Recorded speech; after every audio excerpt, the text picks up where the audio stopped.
होली की पूजन 2 बार होती है। लोग सुबह पूजन करने जाते हैं, कोई जलने के बाद पूजन करने जाता है। एक जलने के पहले होली की पूजन होती है और एक जलने के बाद होती है। कभी तुमने विचार किया कि होली की पूजन जलने के पहले किसकी होती है और जलने के बाद किसकी होती है?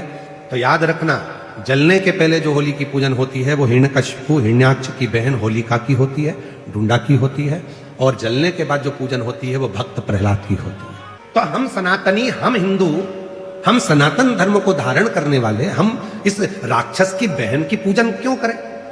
हिरण्यकशिपु की बहन की पूजन क्यों करें?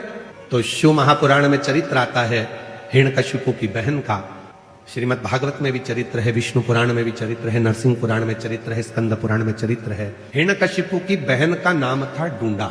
इसलिए होली में लकड़ी नहीं जलाते, मोटे मोटे ढूंढ जलाते। मोटे मोटे जो लक्कड़ होते हैं उसको ढूंढ कहा जाता। जब समय आया, प्रहलाद को ले जाकर पानी में डाला, सब में डाला, पर वो मरा नहीं। तब अपनी बहन से हिरण्यकशिपु ने कहा, अपने भतीजे को लेकर गोदी में बैठ जा, आगी में चादर ओढ़ लेना, तू बच जाएगी, भतीजा चल जाए। अब ऐसे तो बुआ का नाम बदनाम हो जाता कि बुआ ने भतीजे को आग लगा दी। और कथा देखिए, दुनिया के लोग इस कथा को बहुत कुछ पलट देते हैं, पर शिव महापुराण कभी नहीं पलटी। शिव पुराण अपना पूरा उद्देश्य बताती है।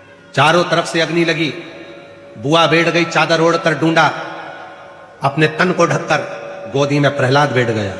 बुआ को लगा मेरा भतीजा जल जाएगा। जब चारों तरफ से आग तेज होने लगी, भतीजा बुआ के गले लगा, तो बुआ ने अपनी चादर उतारकर अपने भतीजे पे डाल दी, खुद जल गई, अपने भतीजे को बचा। इससे पहले उसने अच्छा काम कर कर भगवान की होली, इसलिए उसका नाम हो गया होली। अच्छा काम कर कर भगवान की होली, तो फिर उसका नाम होली हो गया। और वही होली का, इसलिए जलने से पहले जो पूजन होती है वो बुआ की होती है कि इतनी अच्छी बुआ जिंदगी में कभी नहीं मिल सकती जो खुद जल गई और अपने भतीजे को बचा दिया। और होली जलने के बाद जो पूजन होती है वो प्रहलाद की होती है कि ये बच गया उसकी कृपा से।